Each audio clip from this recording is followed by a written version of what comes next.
So welcome everyone, and as well as welcome to the audience that is online. It gives me great pleasure to introduce you to our speaker who is visiting us this week, and that is Dr. Ana Belén Avilez. So Ana was born and raised in New Mexico City. She completed her undergrad there, where she did her studies at, she calls it UNAM, which is the National Autonomous University of Mexico. Yes. She then went on to complete her PhD at the University of Coimbra, where she was supervised by Professor George Mercado. And currently, she is completing a postdoc in the Western Cape, at the University of the Western Cape, where she's being hosted by Professor David Holgate. She specializes in point-free topology. And so today she's going to be speaking to us on what is point-free topology. Just some other good news about what's to come for Ana next. She will be joining Chapman University in August this year for another postdoc. And of course, Chapman's in Orange, California. So we obviously wish Ana well with this next journey. And right now we look forward to hearing about what is point-free topology. Thank you very much, Serene. Thank you very much for letting me speak in this seminar. So I know there is like diverse background here, and I know there are students. So I'll start like from the basics. So to keep it as simple as possible and that everybody understands, I'll try to get as far as I can, but if not, I'll just give you an idea of what is point-free topology. So for the students and for the, okay, so let's start with the basics. So let's recall what a poset, okay, I'm not used to this, so, and lattices are, right? So if we have a set and a relation, right? So it is a poset if the relation or the order is reflexive, right? So S is A is less or equal than A. If it's anti-symmetrical, so if A is less or equal than B and B is less or equal than A, then A is equal to B. Then we have transitivity, right? So if A is less or equal than B, B is less or equal than C, then A is less or equal than C, right? So this is a poset, very easy. So usually when we have objects in mathematics, we want to also relate them with functions or maps.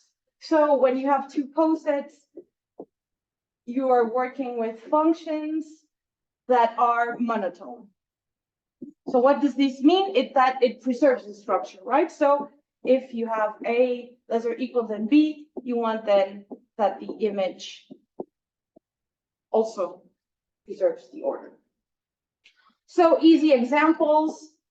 For example, if you have a poset, you can always think of the same set, but you take the opposite order, right? So A is less or equal up than B if and only if B is less or equal than A. Another very nice example, the trivial one, the easiest one I can think of, if you take a set, then take the power set, and take the inclusion, then have a poset, right? You can take the natural numbers with its order, the reals with its order, etc. Now, if you have a poset, we say it is a lattice if for any two elements, A and B of X, we can have a meet. It's called meet or infimum.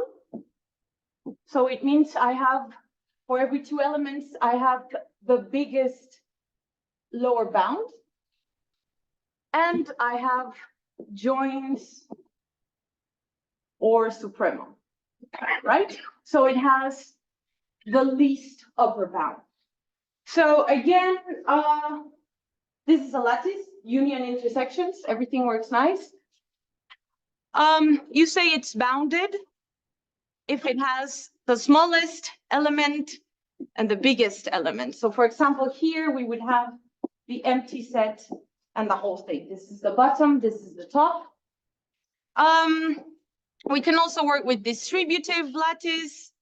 So that means that the distributivity between meets and joins works nicely with everything binary, everything finite.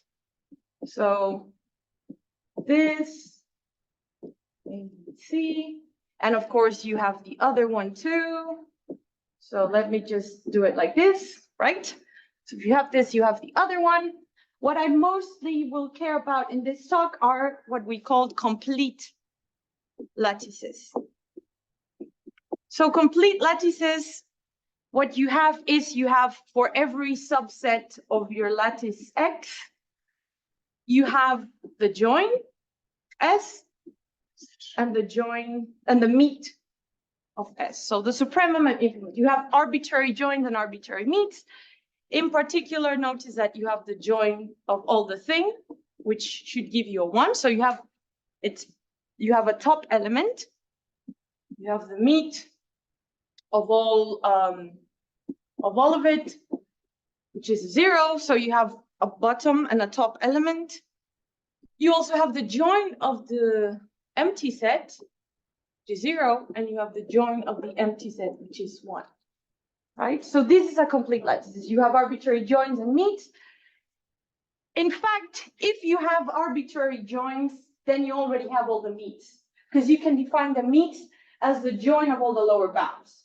And the same, if you have a meet, then you define the join as the meet of all the upper bounds, right? So, okay. So basically, this is basic lattice theory. You can do a lot of stuff only with these structures. So let me, there we go. Okay.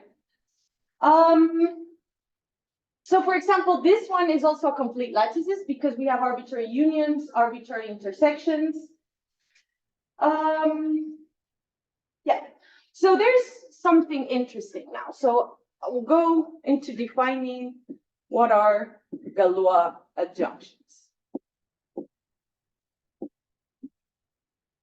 Okay, so if you have two posets, right, and you have two monotone maps, one goes in this direction and one goes in this direction. F and G are monotone. So the orders are preserved, everything works nice. You say you have a Galois adjunction if this condition holds. So f of x is less or equal than y, if and only if x is less or equal than g of y for every x in x and every y in y. So it's a nice property. It's not like they are inverses, but it's very nice. You say that f is the left adjoint and g is the right adjoint. So the left, you can just think of it, it's on the left here in this equivalence, and you write this symbol to denote there's an adjunction. So you could also write f is the left adjoint of g. We don't always have Galois adjunctions. So if I have a monotone map, it may not be that there's a Galois adjunction there, right? But if I have a Galois adjunction, so if I have two maps behaving in this way, yeah, then I have, okay, no, before I do that, let me give an example, easy one. So let's go back to the power set. So if I have two sets, X and Y, and I take the power set, we know there are complete lattices, the posets in particular, so everything is nice. And you have a function, just a normal function between sets. Then, between the power sets, oh, this is Y, sorry. You can take the image. So for every subset of X, you take the image, it gives you a subset of Y, and you take here the pre-image, right? As you may know, or you can show it very easily, the image of a subset A is contained in B, if and only if A is contained in the pre-image of B. So we have a Galois adjunction. There we go. This is the easiest example. Okay. So let me keep it there. Okay. Okay. Yeah. So because of this adjunction, these maps have particular properties. The fact that they satisfy this implies things. So one of them is that F, so the left adjoint, preserves joins. So F of the join of something is the join S. And G, the right adjoint, preserves meets, right? Of course, we are in poset, so we don't always have joins and meets, not yet. So the ones existing are preserved, only the ones existing.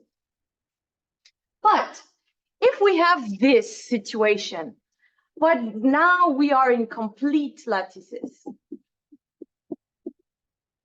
right?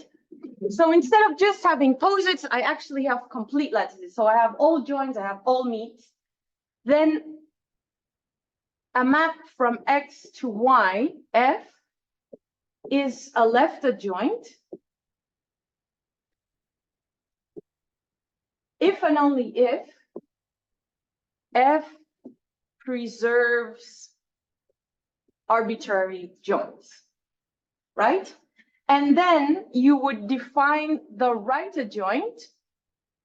So the right adjoint will go here, G.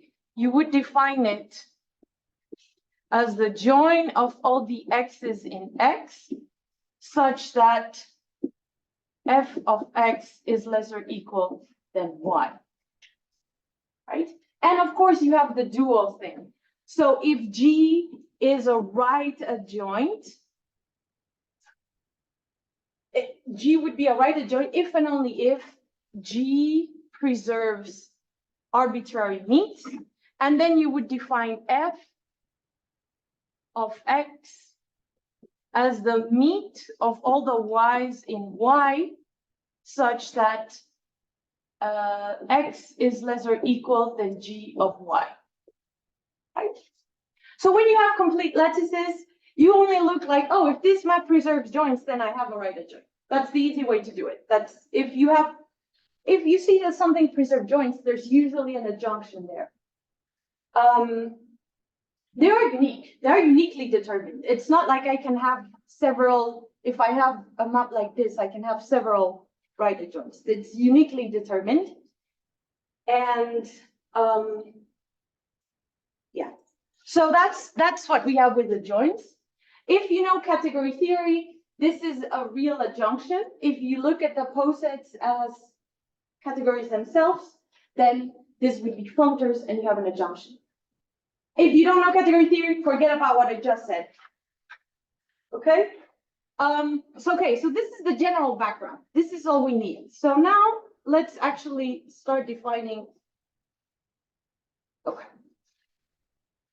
So let's look into frames, which is the objects of study in point 3 topology. So frame L is a complete lattice where this distributivity law holds. So if I have an element A, meet an arbitrary join, this should be the join of all the meets for any A in L and any subset S of L.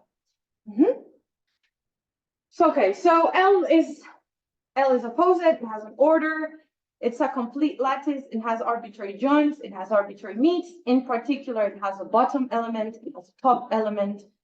It is distributive. In fact, it satisfies something stronger. Let me note something. This does not mean in a frame, you don't have this though.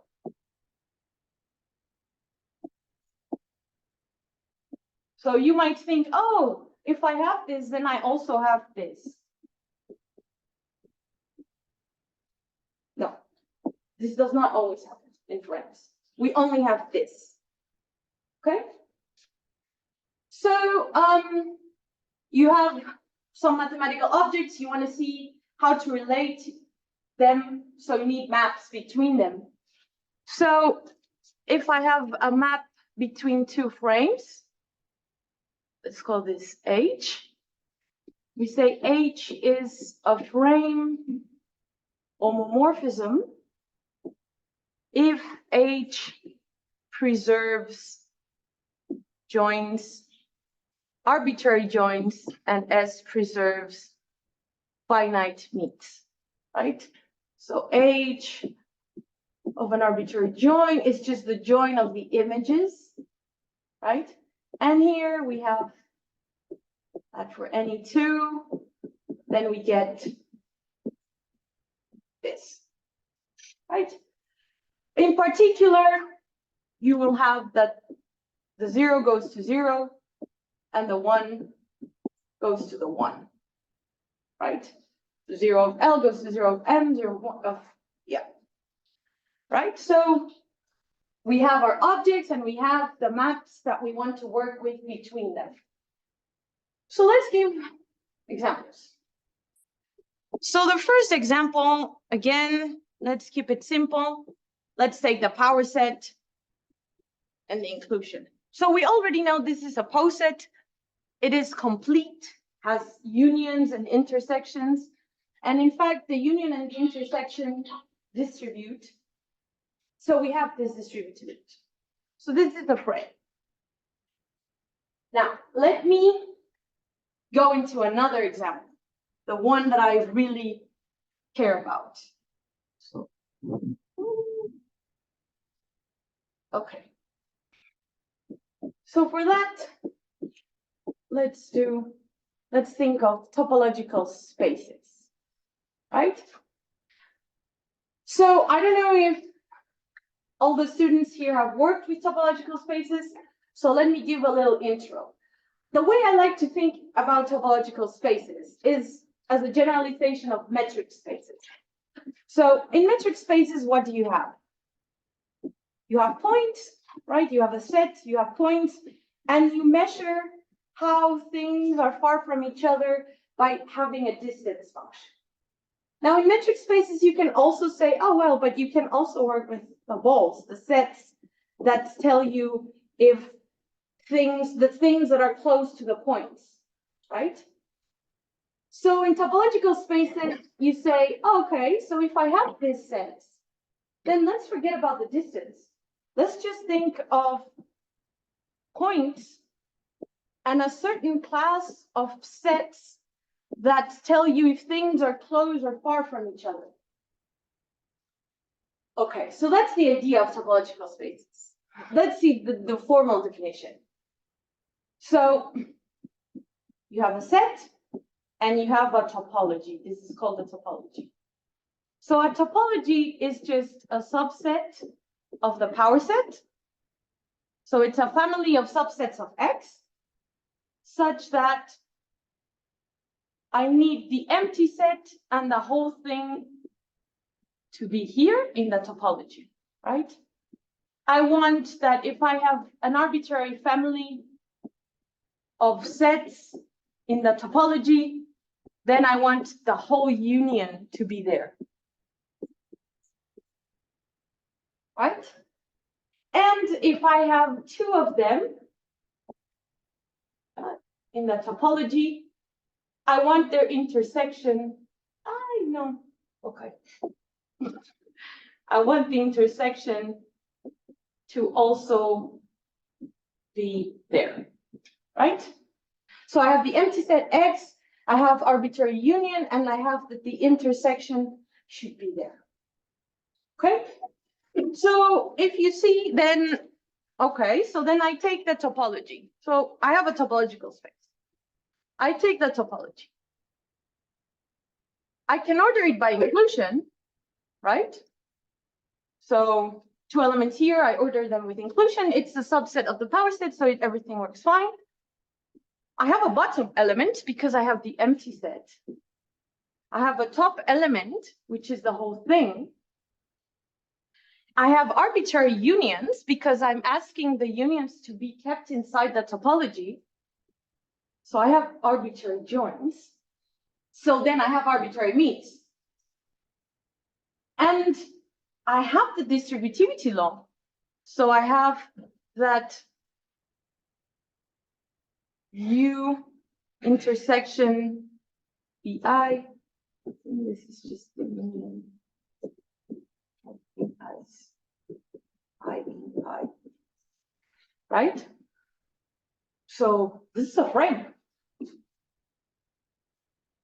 This is a frame. It's a complete lattice that where this distributivity law holds. So this is the main example of frames you want to think of. Now, let me recall that in topological spaces, we have our objects of study. We want to see how to relate them. So if you have two topological spaces, omega of x, y, omega of y, you're working with continuous functions, right? So a continuous function is just a map from x to y, where you want that for every u here, so for every u in omega of y, sorry, I didn't tell you, if a set is inside the topology, we say it's an open set. So if I have an open set in y, this is continuous if the preimage of this open set is also open in x. Right? So, in fact, you have that. Okay, so you have a continuous map. So if you now forget about f itself, and you take, so f goes from x to y. Now, take the two frames, take the two topologies. And you define the map that for every open set, no, sorry.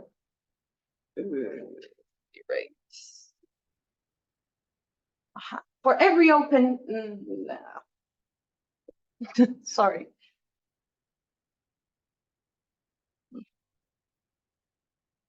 You take them up like this, going in this direction. So for every open set, you take its preimage. Right? This is well defined because f is continuous. And in fact, you can show this. This is a map between two frames. This is in fact a frame homomorphism. Right? So every topological space gives me a frame, and every continuous function between topological spaces gives me a frame homomorphism. Now, before I move on, let me say something else. So keep this example in mind. And let me say something else about frames. So let L be a frame. And take an element in L. Let's take this map. I will say f of a, right? Which is just taking meets, taking infimums from L to L. This means that if I have a B here, I would just send it to A meet B.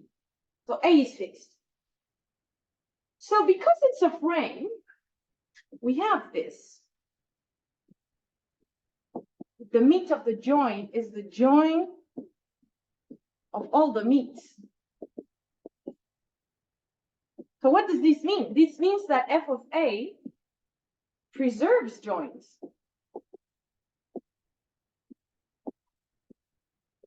Right? So, and it's monotone. So we have a map that preserves joints between complete lattices. So I have this is a left adjoint. So f of a is a left adjoint.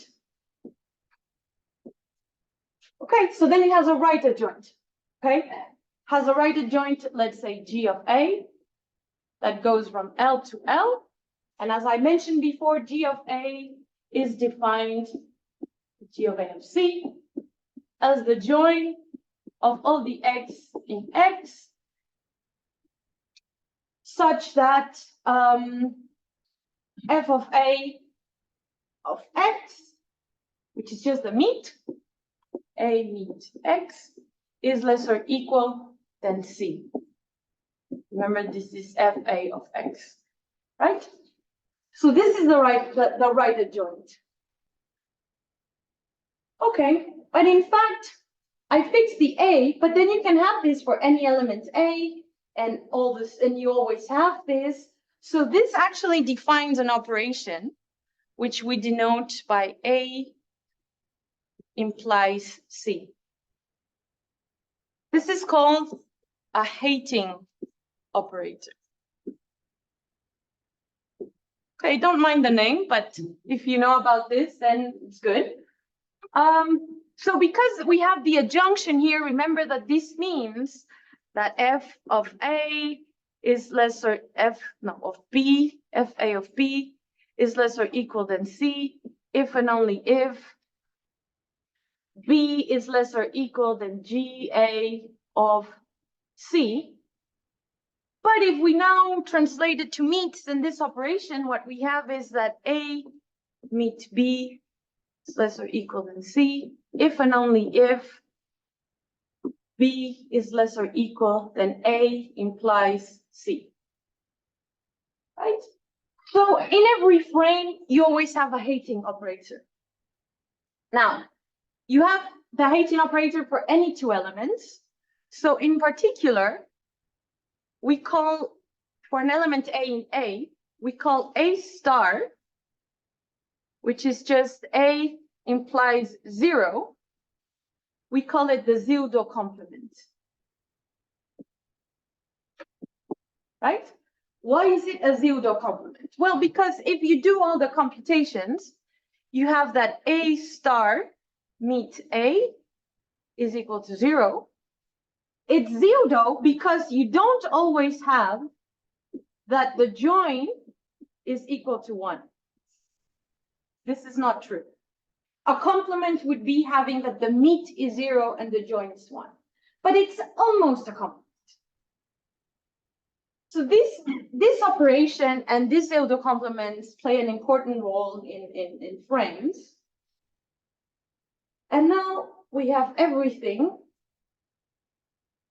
to work with locales. Okay? So let me see if I didn't skip anything. Okay, all good. So what are locales? So locales are just frames. So L is a locale, is the same as saying L is a frame. Now, why am I using a different name? Because the maps between them are not going to be the same, right? Yeah. So for those who know category theory, the category of locales is just frame up, right?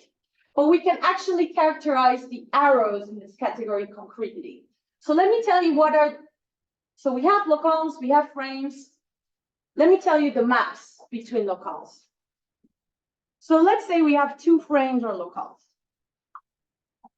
And we have H, a frame homomorphism, right? So this is a frame homomorphism, right?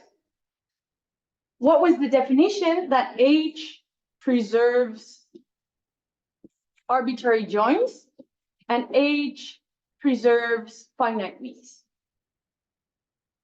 So if it preserves arbitrary joins, and this is a map between two complete lattices, we have a right adjoint. So we have a monotone map here. Let's call it F, which is the right adjoint of H. Because F is a right adjoint, then we have that F preserves arbitrary meets. But we can also show, because H not only preserves arbitrary joints, it has other properties. So we can show that, in fact, F has this property. If an element is sent to 1, then A is equal to 1. And this not very nice property, but f of h of A implies B is equal to A implies f of B. We have 1, 2, 3. So every frame homomorphism gives me a unique map with these 3 properties.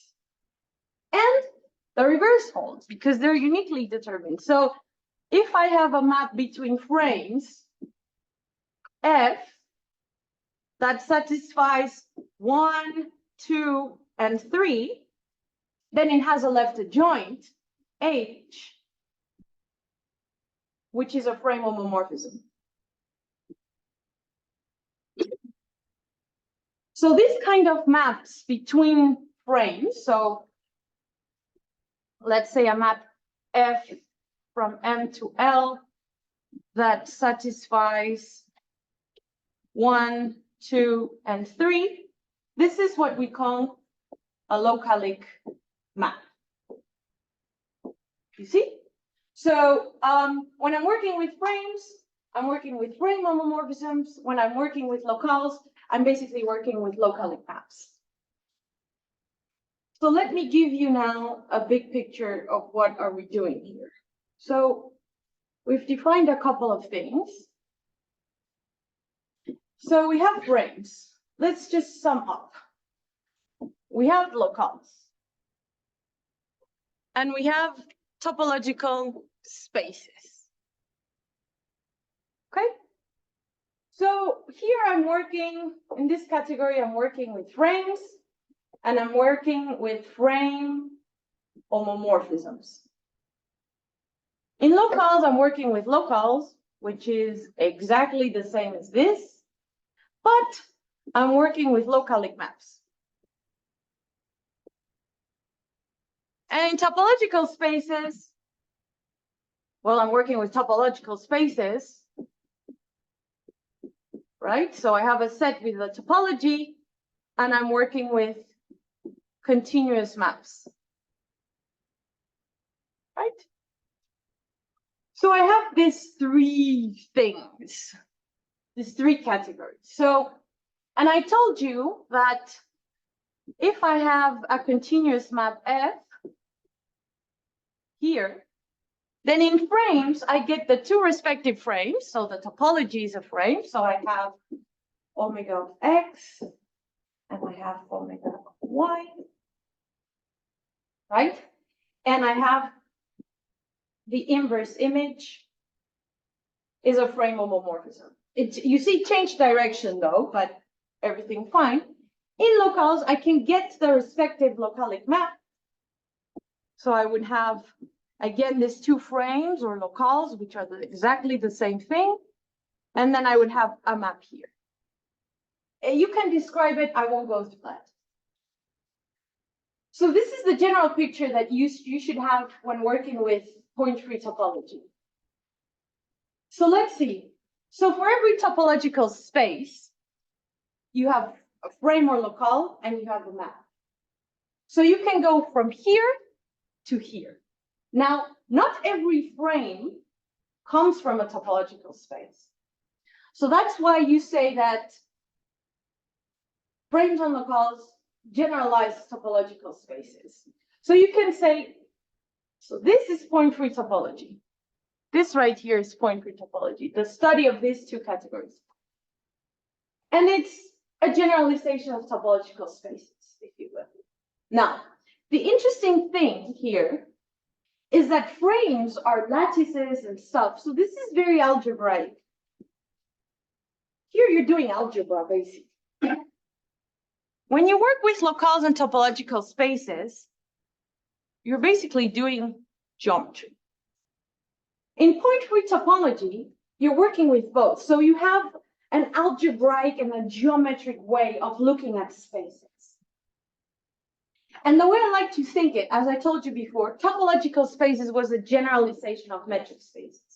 You forgot about the distance. You were only looking at these open sets. Now in frames or locales, you just forget about this set. You say, okay, then forget about this point here. And let's just see how this topology, let's just focus on that topology and see how it works. And you can actually say a lot, and it's not the same.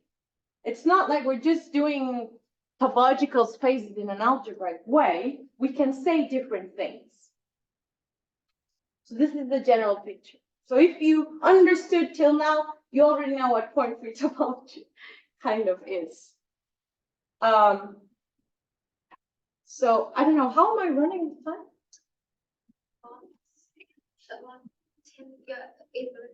Okay, so let's see if I can say something else. So when you have objects, you always want to work with the sub-objects, the substructure groups, subgroups, normal subgroups. You want to work with substructures. So if I have a locale L, I will work with sublocales. So if locales are generalized subspaces, then sublocales are generalized subspaces. So a subset S of L is a sublocale if it is a frame, so it is a locale with the inherited order of L, and if the embedding, so S from L, you take every S to L, this embedding is a localic map. So what you want, basically, now, this is a nice way to define a sub-object, right? The embedding is actually a map that preserves the structure. There is an equivalent definition. So you can see that, in fact, these two things mean that a sublocale S of L is just a subset such that it preserves, it's closed under meets. So the meet of A is in S for every subset of S. And the implication is in S for every X in L and S in S.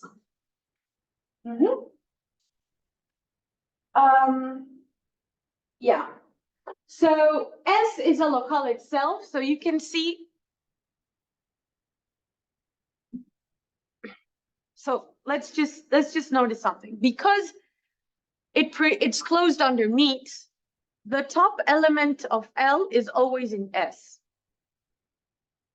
The 0 of S, it's a frame, so it has a bottom element, is different from the 0 of L. It's closed under meet, so the meets of S are the same meets as the meets in L. The joins, though, are not the same. Okay? So if we want to draw a picture, we would say, okay, if you have L, a locale or frame, so let's draw it like this. So you would have a top element, a bottom element. Then the sublocale would look a little bit like this. So this would be S, and this is 0 of S. So you see, these two do not coincide. This one does. Okay, so an interesting fact here. If you take SL, family of all sublocales of L, right? Then you can order it by inclusion, right? You can very easily see that the arbitrary intersections of sublocales is sublocale. So it's a complete lattice. The smallest, the bottom sublocale would be the one that only contains the top element of the frame. You can write it like this. And of course, the largest sublocale is just L itself, right? So it's a complete lattice, and we have this. So you have arbitrary meets. So you have arbitrary joints, which are not the union. I won't go and tell you how to calculate them, but you can do it yourself. And we have that S join the intersection of a family of sublocales. This is, we have this distributivity though.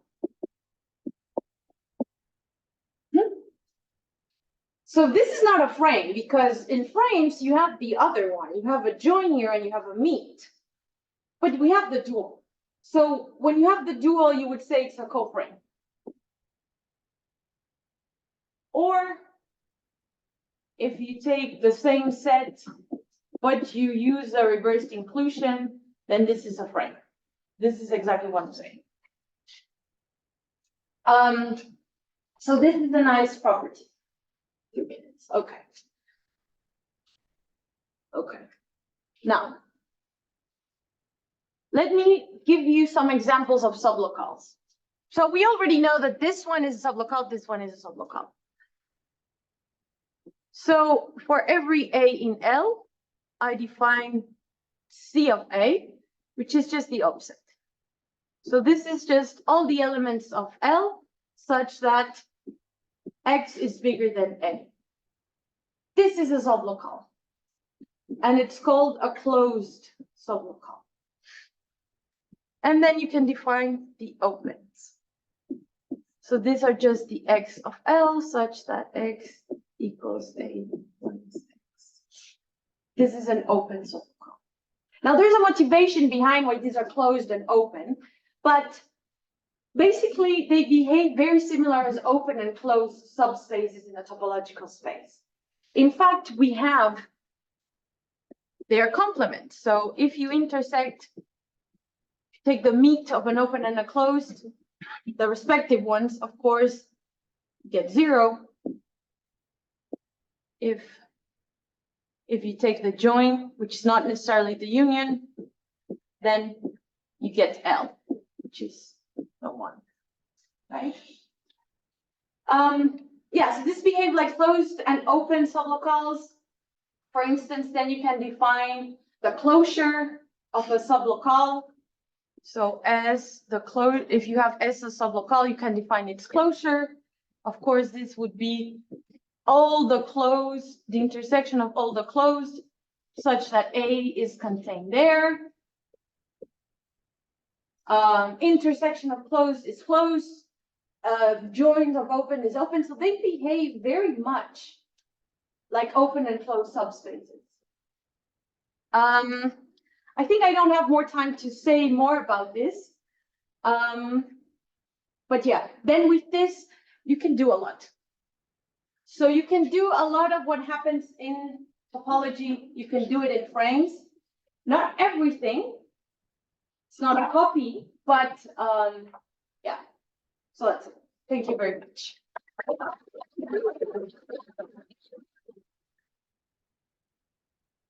Any questions for Ana from the in-person and the online audience? Does the concept of limits exist in frame? Yeah, there are ways to define it, but since you have to avoid the idea of points, so for example, convergence, you can do it with filters because you don't have points, so you're avoiding that. So you can define convergence and those kind of things with filters. Yes. I'm trying to think aloud here. Thanks very much. It was very nice, enlightening understanding of the entire big picture. In our area, I'm sorry to introduce an application here. I know it spoils the party for mathematicians. In our area, say a physical problem like a general relativity or so, we have a choice. We could either frame the entire theory using an ordered approach or covariant approach using points and so on, or we can go to a frames approach using orthonormal tetrads. But at the end of the day, the equations come down to the same thing. So I'm wondering, is there anything new or is there direct correspondence between the two? They're basically equivalent. Is it the case? No. Point free and point. No. For instance, and I wanted to get to that, but I didn't. you have the adjunction, right, between the category of topological spaces and frames. But for example, something happens in frames, you can define dense sublocales. And you can show that there is the smallest dense sublocale. So for example, in the frame of reals, you have the smallest dense sublocale. And that doesn't happen in topological spaces. For instance, if you intersect the reals with the rationals, the empty set. So weird things happen. So it's not exactly equivalent. It's not. Okay, can you solve some new problems with the frame approach that you can't solve with the point? Yes. Point approach? Yes. You can give constructive proofs, for instance. That's a very good. Well, that's one of the things that people also like about point three. You don't have to use the axiom of choice a lot of the time. Mm-hmm. Can I add something to that comment? Yes, please. Yeah, so like philosophically speaking, locales is actually an improvement on the category of topological spaces, especially if you take products. So products in topological spaces is notoriously bad. For example, if you define this notion of paracompactness, a product of paracompact topological spaces need not be paracompact, but you move over to locales, that paracompactness is preserved under products. And then like Anna said, many results that are non-constructive in topological spaces become fully constructive in locales. So when mathematicians want to apply that, that becomes useful in contexts when you don't have available like the axiom of choice or the law of excluded middle. So it's actually with locales that you want to do your topology.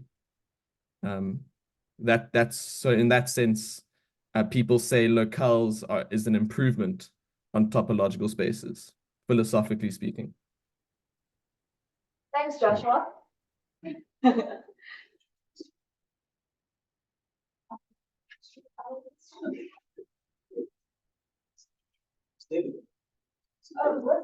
I think it was the Josh. It was Josh. It was Josh. Yeah.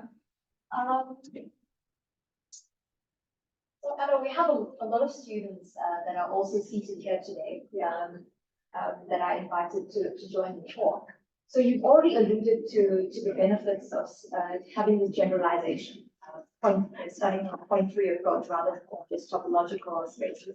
But maybe on a more human side, maybe if you could explain to them what got you into the area and why you're doing what you're doing now. Yeah, well, it's funny because I wanted to do logic. So I went with a teacher, a professor teaching category theory, and he told me, I don't know logic, but I know point three topology. Because, okay, frames are Heyting algebra, so you have the implication. It's related to logic too. So in the end, I learned about these things. I was good in algebra, more than topology, I guess. And I loved it. So it's nice because I feel like with point three topology, you have topology, you have frames, very algebraic, and you can relate it to logic with the implication. And if you like doing constructive stuff, then yes. I think it was a narrow miss for you because had you got into logic, there may have been issues because most of the logicians I've met are very maverick type people. They have a strange view of life. Yeah, So I would say. you make the right decision.